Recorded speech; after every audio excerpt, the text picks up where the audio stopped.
Y hoy vamos a hablar con Francisco José Peña, doctor en Filología Hispánica y también ganador del tercer premio de Cuadernos del Laberinto de Historia 2022. Francisco José Peña, muy buenas y muchas gracias por estar con nosotros. Muy buenas, gracias a vosotros.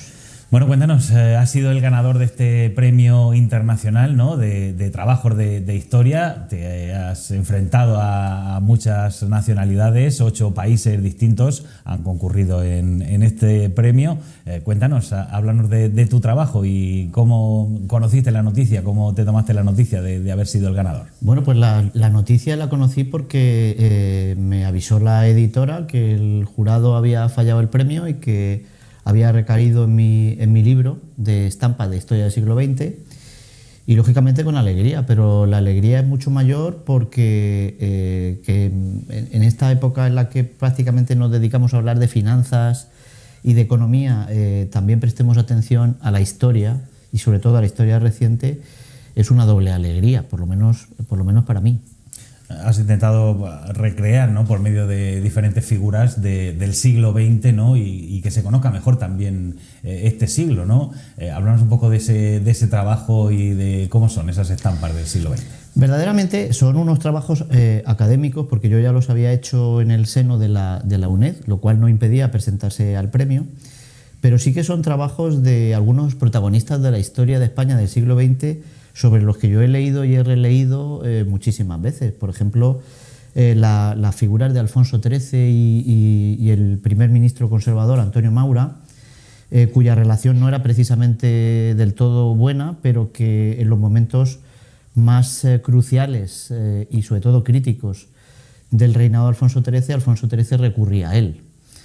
Luego siempre he tenido también la curiosidad de entender que de las dictaduras europeas del siglo XX, el dictador que mayor preparación académica tenía era el portugués Salazar, que era catedrático de Economía en la Universidad de Coimbra cuando se incorpora al Consejo de Ministros y luego ya se va paulatinamente convirtiendo en dictador portugués.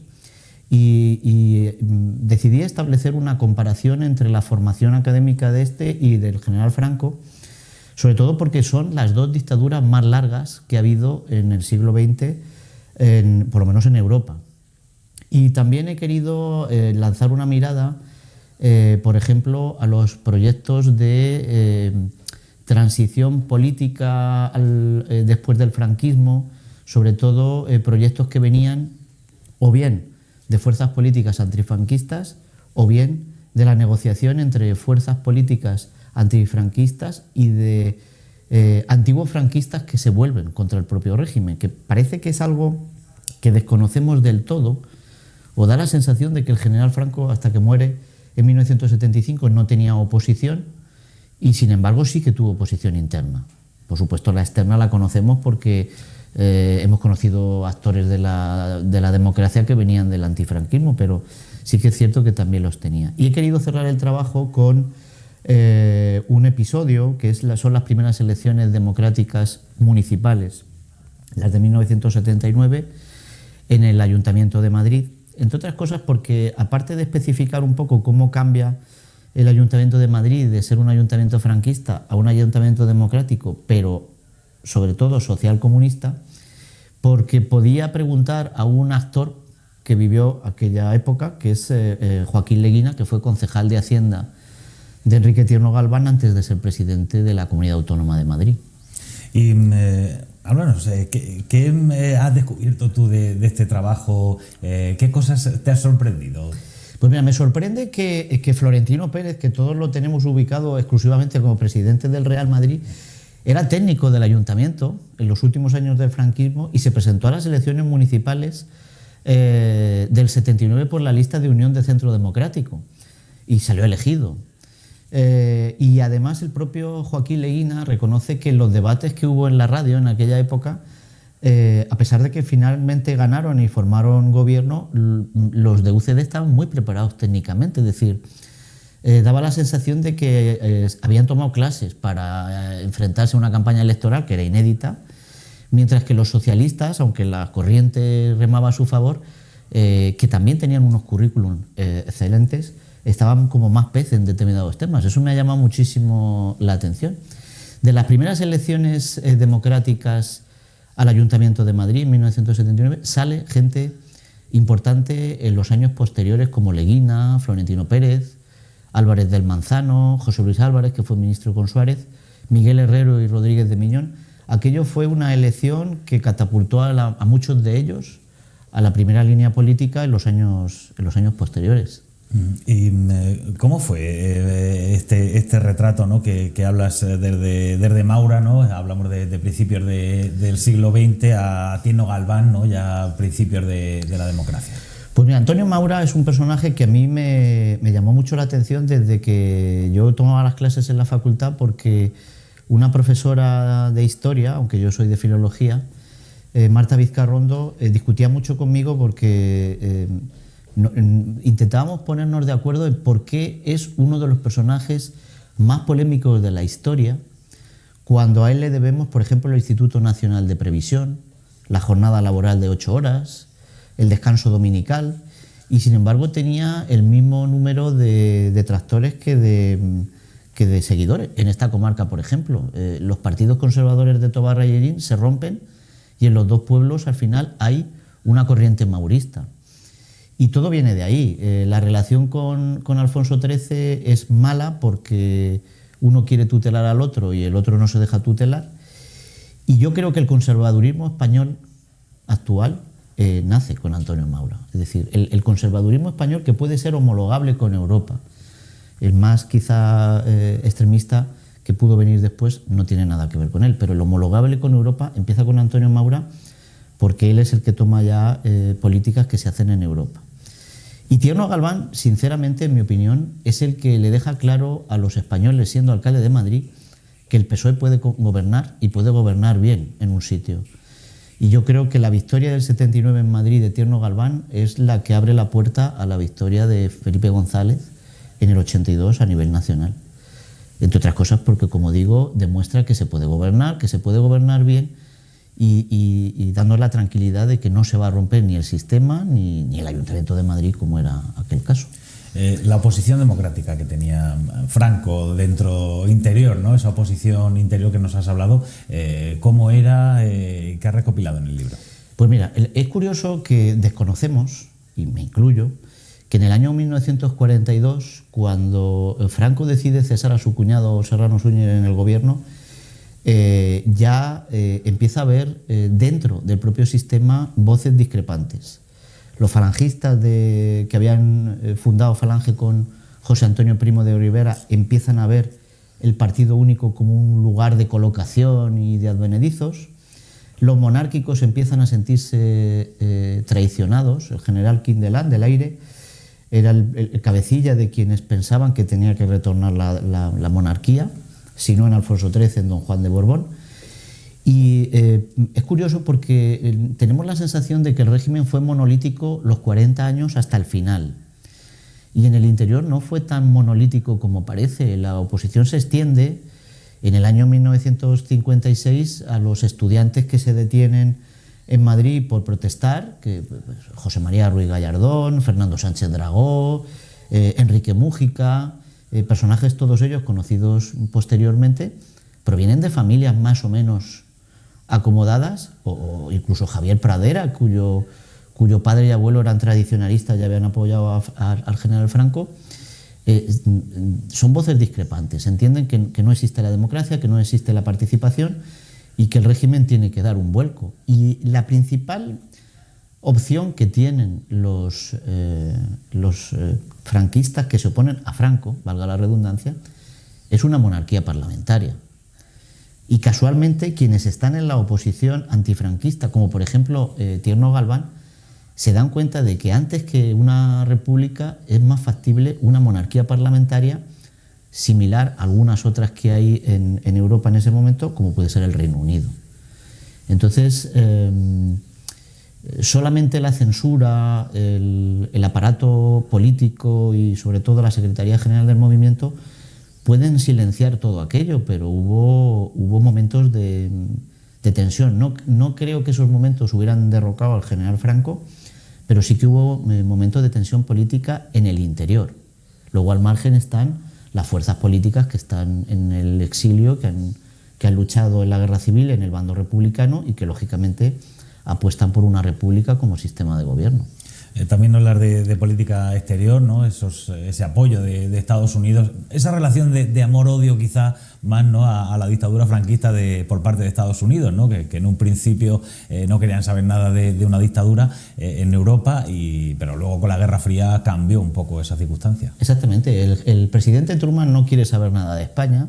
De hecho, es uno de los que patrocina y apoya el aislacionismo de España a nivel internacional, hasta que en la víspera de las elecciones que gana el general Eisenhower se dan cuenta de que tienen dos opciones: o apoyar al régimen franquista, puesto que ya están apoyando a Salazar en Portugal, y se garantizan así un país en su órbita y además el control del paso del Mediterráneo, o que en España pueda haber un retorno de la monarquía en fórmula parlamentaria, puesto que ha habido algún pacto entre don Juan de Borbón e Indalecio Prieto del Partido Socialista, y quizá eso pueda hacer que no puedan controlar necesariamente el país.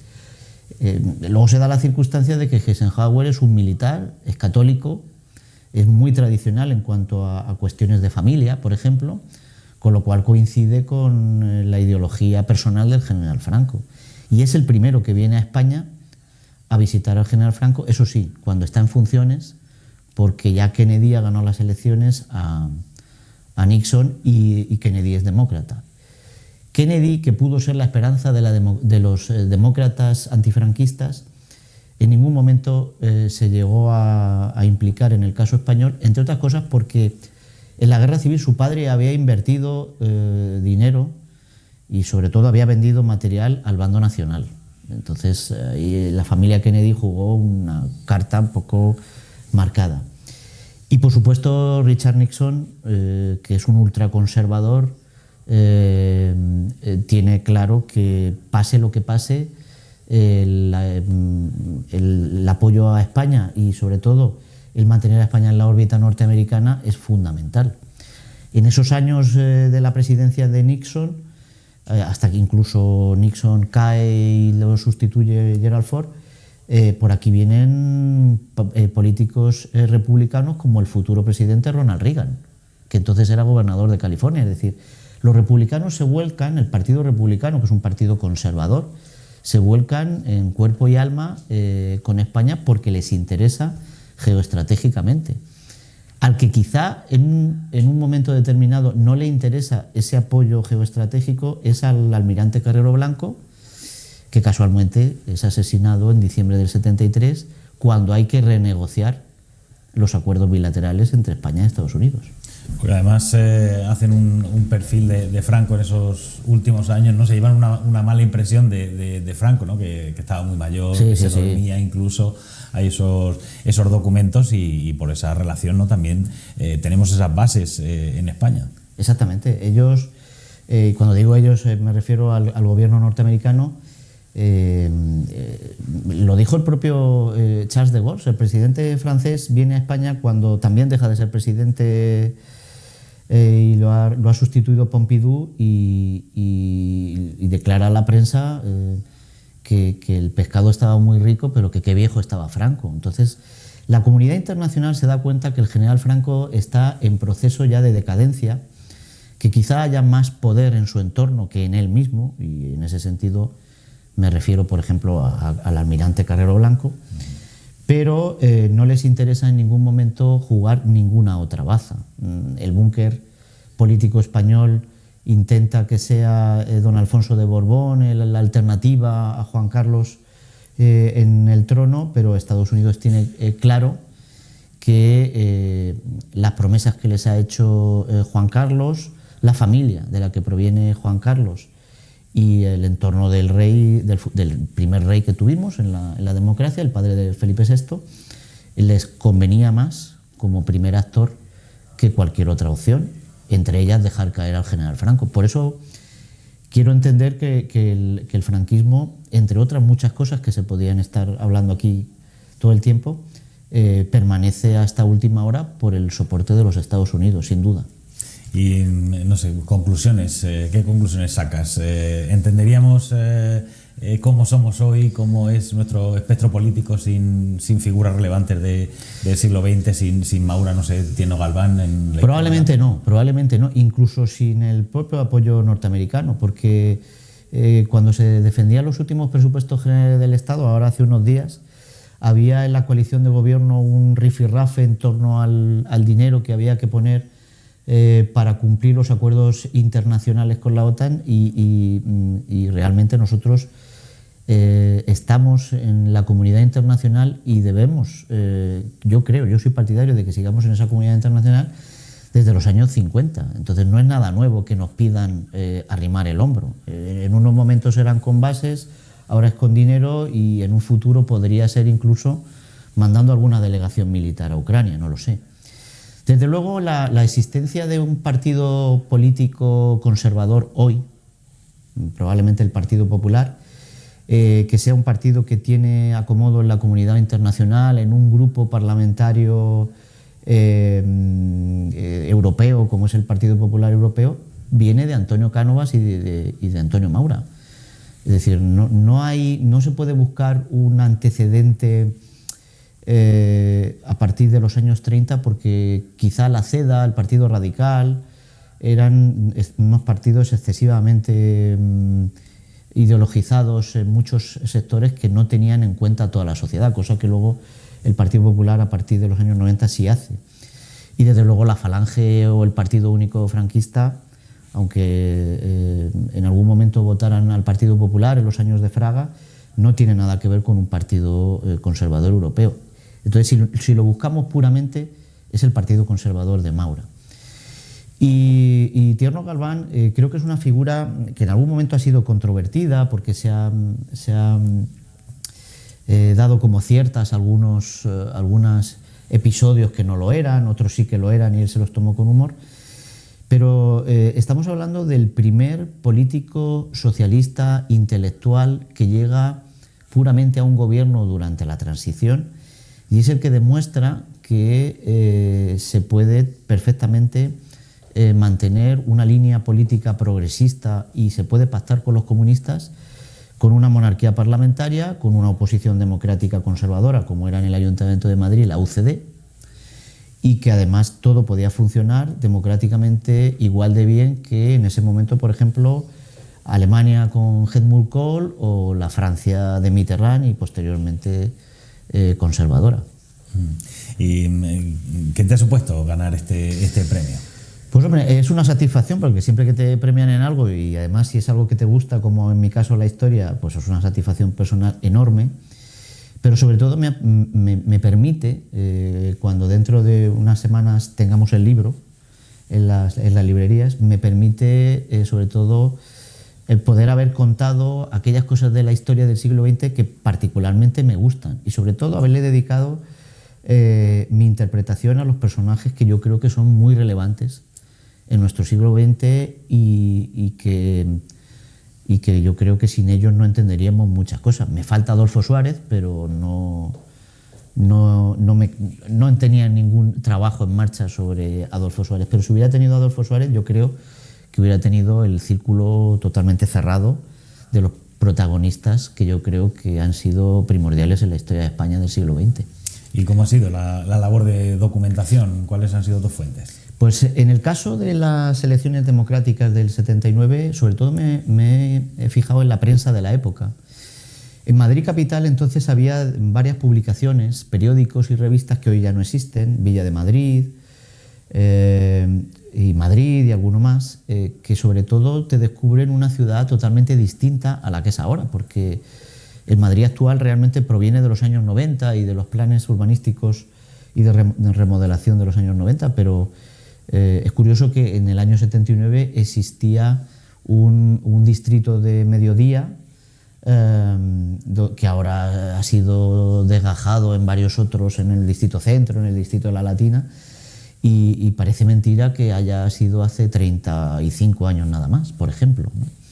Pero también es cierto que tenemos la concepción de que muchas veces la política española está siendo demasiado estática porque vemos las mismas caras, los mismos gobiernos, las mismas figuras políticas Y hace 40 años teníamos gobiernos distintos. En muchos sitios que ahora gobierna la izquierda, hace 30 años gobernaba la derecha, y en muchos sitios donde ahora gobierna siempre la derecha, hace 30 años gobernaba la izquierda. Es curioso. Y bueno, Paco, ¿ahora con qué estás?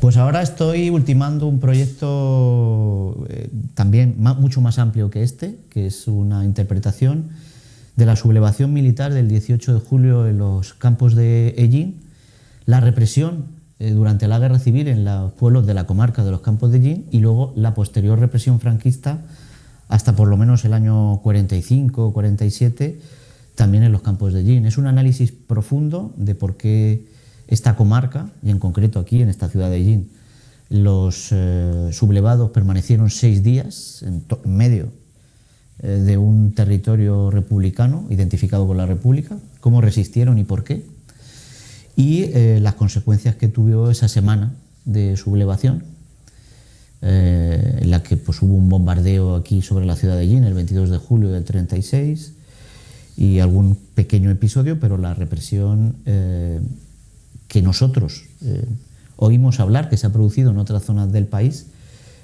también la hubo aquí, tanto mientras el territorio fue controlado por un bando como cuando el territorio ya pasó a formar parte de la España vencedora en la guerra civil. Bueno, Paco, ¿dónde podremos encontrar de Alfonso XIII a Tierno Galván estampas del siglo XX español? Pues yo he pedido a la editorial que lo va a sacar, que en cuanto estén los ejemplares nos los hagan llegar a las librerías de Hellín, de Tobarra, para que quien tenga interés pues lo pueda comprar y lo pueda consultar.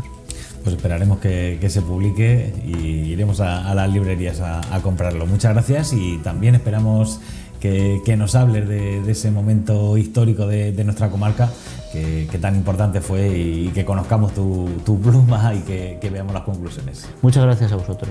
Gracias. Y a ustedes también, muchísimas gracias por haber estado un día más con nosotros aquí en Televisión.